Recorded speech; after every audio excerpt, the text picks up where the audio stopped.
আসসালামু আলাইকুম, স্বাগত আপনাদের সবাইকে বিএসএল এগ্রো চ্যানেলের নতুন একটি ভিডিওতে।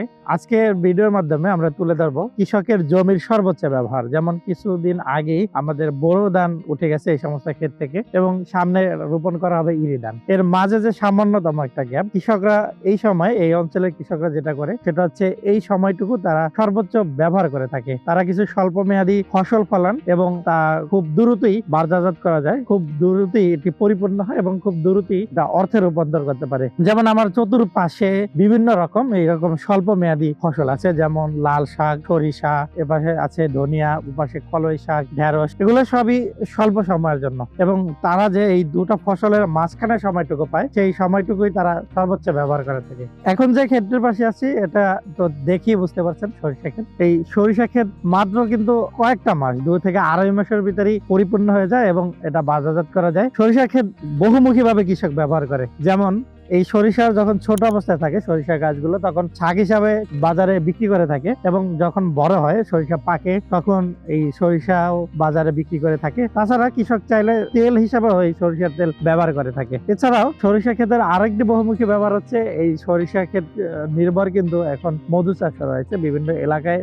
এই সরিষা যখন ফোটে তখন বিভিন্ন ভ্রাম্যমাণ মৌয়ালরা আসে এবং মধু সংগ্রহ করে বাজারে উচ্চ মূল্যে ব্যবহার করে থাকে। সরিষা বাংলাদেশের অন্যতম একটা অর্থকারী ফসল, কারণ এই সরিষার তেল যেরকম বাজার অধিক মূল্যবান, তেমনি শুধু সরিষাও বিভিন্ন খাবারের সাথে ব্যবহার করা হয় এবং সরিষার শাকও খাদ্য হিসেবে ব্যবহার করা হয়। বলা যায় যে সরিষা একটি স্বয়ংসম্পূর্ণ এবং স্বল্প সময়ে খুব উপকারী একটি ফসল। এছাড়া আমার পাশে দেখতে পাচ্ছেন লাল শাকের গাছ। লাল শাক মাত্র 25 দিনে বাজারজাত করে থাকেন। অর্থাৎ একটা কৃষক 2 মাসের ভিতরে 2 থেকে 3 বার এই লাল শাকটাকে বাজারজাত করতে পারে এবং বাজারে যদি পাইকারিও তারা বিক্রি করে থাকে তাহলে প্রত্যেকটা আটির দাম হয় 10 থেকে 15 টাকা। সেক্ষেত্রে একটি 8 থেকে 10% জায়গায় কি পরিমাণে লাল শাক হতে পারে তা তো একবার দেখি বুঝতে পারতেছেন। এছাড়াও কৃষক এই লাল শাকের বীজও রেখে থাকে অনেক ক্ষেত্রে। এই বীজের দাম কিন্তু স্বর্ণের মতো, অর্থাৎ স্বর্ণ যেরকম খুব সূক্ষ্মভাবে পরিমাপ করা হয়, এই বীজও কিন্তু সেরকম সূক্ষ্মভাবে পরিমাপ করা হয় এবং কয়েক হাজার টাকা দাম এই বীজগুলো। এই শাক যেরকম আমাদের কাছে মূল্যবান এবং জনপ্রিয়, এর বীজও কিন্তু সেরকম মূল্যবান এবং জনপ্রিয়। এবং সবচেয়ে ভালো বিষয় হচ্ছে এই লাল শাকের পরিপূর্ণ হতে সময় খুবই কম লাগে এবং খুব স্বল্প সময় কৃষক কয়েক হাজার টাকা পকেটে ঢুকিয়ে ফেলেন। পাশে যে ক্ষেতটি দেখতে পাচ্ছেন এটা কিন্তু এক দফা ফসল উঠিয়ে নেওয়া হয়েছে। কৃষক আবার নতুন করে রোপণ করেছে, আবার হয়তো 1 মাস 1.5 মাসের ভিতরে আবার ফসল আসবে, আবার নতুন করে চাষ করবে। অর্থাৎ খুব স্বল্প সময়ে তারা এই মৌসুমটিতে খুব স্বল্প সময়ে বারবার ব্যবহার করতে পারছে তাদের এই জমিগুলো। আমার সামনেই আরেকটি ক্ষেত দেখতে পাচ্ছেন, এটি পুরোটা পালং শাক। পালং শাকও লাল শাকের মতো মাত্র 20 থেকে 25 দিনে বাজারজাত করা হয় এবং আপনারা জানেন পালং শাক অত্যন্ত পুষ্টিগুণ সম্পন্ন একটি শাক। শাকের ভিতরে অন্য যত শাক আছে তার ভিতরে পালং শাকই সবচেয়ে বেশি ভিটামিন সমৃদ্ধ এবং এই পালং শাক স্বল্প সময় অর্থাৎ 1 মাসেরও কম সময়ে বাজারজাত করা যায় এবং এর বাজার চাহিদা এবং বাজারের মূল্য অনেক বেশি, তাই কৃষক মোটামুটি ভালো একটা অ্যামাউন্ট পায় এই শাক চাষ করে। এবং এই পালং শাক উঠে গেলেই এখানে অতিশয় ধান রোপণ করবে কিংবা অন্য কোনো অর্থকারী ফসল এখানে সে রোপণ করবে। পালং শাকের পাশাপাশি এই কৃষকেরই আবার রয়েছে কিন্তু মিষ্টি কুমড়া। এই যে দেখা যাচ্ছে মিষ্টি কুমড়া, এরকম অসংখ্য মিষ্টি কুমড়া তার ছিল এবং কিছু বাজারে সে ইতিমধ্যে বিক্রিও করে দিয়েছে। মিষ্টি কুমড়া কিন্তু ফলন আসা শুরু করলে 20 থেকে 25 দিনের ভিতরে মিষ্টি কুমড়া পুনরায় বাজারজাত করা যায় এবং পুরো শীত মৌসুম জুড়েই এই মিষ্টি কুমড়া কিন্তু ফলন দিয়ে থাকে। আর এখানে এই মিষ্টি কুমড়ার জাতটা দেখে মনে হচ্ছে এখানে এটা ফ্যামিলি সাইজ মিষ্টি কুমড়া, তা দেখে মনে হচ্ছে এটা বেলাকষ্টন একটি জাত। এখানে যে সবুজ ক্ষেতটা দেখতে পাচ্ছেন এটাও কিন্তু সরিষা। এটি কিন্তু এখন শাকের উপযোগী, অর্থাৎ এই সময়টাই সরিষা তুলে বাজারে বিক্রি করে কৃষক শাক হিসাবে। এটা কিন্তু শাক বিক্রি করার জন্যই চাষ হয়েছে। কৃষক এই সময় এটা তুলে বাজারজাত করবেন এবং ভালো একটা মূল্যে বিক্রি করবেন। আর যেগুলো বিক্রি করা হবে না সেগুলোই আবার সরিষা ফুলে রূপান্তরিত হবে। আর আমার সামনে আরেকটি ক্ষেত দেখতে পাচ্ছেন, এটি হচ্ছে আমাদের সেই নিত্য প্রয়োজনীয় ধনিয়া। রান্নার প্রত্যেকটি দিন এই শীতকালে অন্তত ধনিয়া থাকা চাই, এটা ছাড়া যেন রান্নার স্বাদ পরিপূর্ণই হয় না।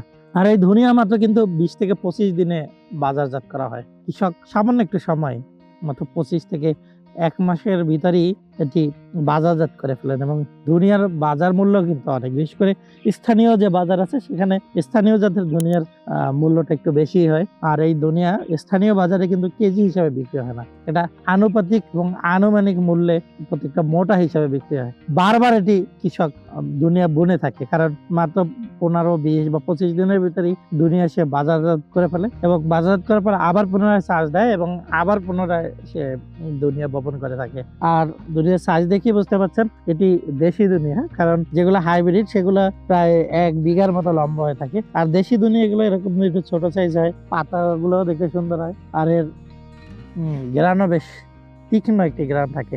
বর্তমানে আধুনিকতা ও হাইব্রিডের ভিড়ে এই দুনিয়া প্রায় আমরা ভুলতেই বসেছি। আমাদের পাতে আবার এগুলো ফিরে আসুক আর কৃষকের মুখেও হাসি ফুটে উঠুক।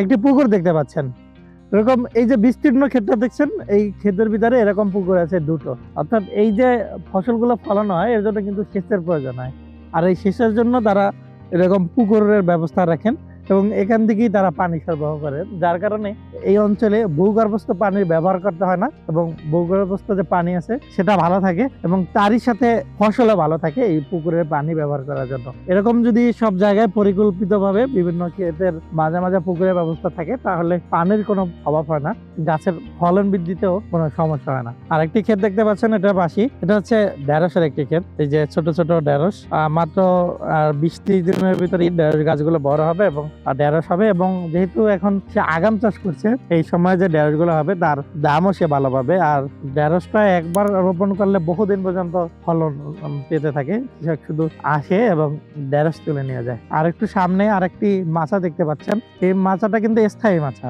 কৃষক একবার তৈরি করেছে এবং বছরের পর বছর এই মাছাটি ব্যবহার করছেন এবং এই মাছাগিরি কুমড়ো জাতীয় ফসল রোপণ করে থাকেন, তাই বলা যায় এটা একটা কুমড়ো জাতীয় মাছা। কখনো এখানে মিষ্টি কুমড়ো, কখনো এখানে লাউ, এভাবেই প্রায় সারাটি বছর জুড়েই কৃষক এখানে লাউ অথবা কুমড়ো রোপণ করে থাকেন এবং এই কৃষক বেশ সচেতন, তিনি সঠিকভাবে সময় বেছে নিয়ে তারপর রোপণ করেন, যখন বাজারে এর ফলন মোটামুটি ভালো পাওয়া যাবে সেরকম অনুমান করেই তিনি রোপণ করে থাকেন। এই যেমন শীতের মধ্য সময়, এখন এই সময় যে লাউ রোপণ করেছেন আর কিছুদিনের ভিতরেই লাউ বাজারজাত করতে পারবেন এবং সে সময় শীতকালীন ফসল হিসাবে যে লাউ থাকে সেটা প্রায় কমে যাবে বাজারে, আর ওনার লাউ তখন কেবল বাজারে ওঠা শুরু করবে, তাই ওনার লাউ কিন্তু ভালো দাম পাবে, যদিও এখন বর্তমানে লাউয়ের দাম অনেক কম।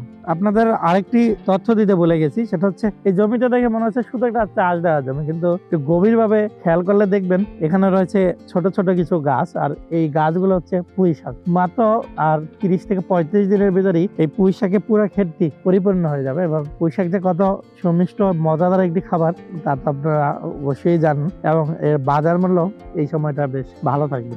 আপনারা এই ক্ষেতটার দিকে একটু দেখুন, এখানে একসাথে 3টি চাষ অর্থাৎ মিশ্র চাষের ব্যবস্থা করেছে কৃষক। এখানে রয়েছে লাল শাক, তারই সাথে আছে ঢেঁড়স এবং চতুর পাশ দিয়ে তিনি রোপণ করেছে বরবটি, এবং এই বরবটি কিন্তু এই ক্ষেতের একটি বেড়া হিসাবে কাজ করবে। এই বরবটিতে তিনি বাঁশের কঞ্চি দিয়ে দেবেন চতুর্দিক থেকে এবং পুরো ক্ষেতটি একটি বেড়ায় পরিপূর্ণ হবে এবং এই বরবটিটা পাবেন তিনি বোনাস, এবং তারই সাথে লাল শাকটা বোনাস, কারণ ঢেঁড়স গাছ বড় হতে হতে লাল শাক কৃষকের বাজারজাত করা শেষ হয়ে যাবে, তাহলে তিনি একসাথে 3টি ফসলের সুবিধা পাচ্ছেন। তবে একটু কৌশলী হলে যেরকম অর্থনৈতিকভাবে সমৃদ্ধি পাওয়া যায়, তেমনি স্বল্প সময়ের জমির পর্যাপ্ত উপযুক্ত ব্যবহারও করা হয়। আপনারা আরেকটি ক্ষেত দেখতে পাচ্ছেন, এই ক্ষেতটি কি বুঝতে পারতেছেন? এটি হচ্ছে সেই জিভে জল আনা শাক, আমাদের সবারই প্রিয় কলই শাক। এবং এই কলই শাক যখনই কলই গাছটা বড় হয় তখনই এর শাক তোলা একটা ধুম পড়ে যায়, আর বর্তমান বাজারও এই কলই শাকের বেশি জনপ্রিয়তা। আর এটা শুধু শাক কেন, এর যে কলই ডালটা যে হয় এই ডালটাও তো খুব জনপ্রিয় এবং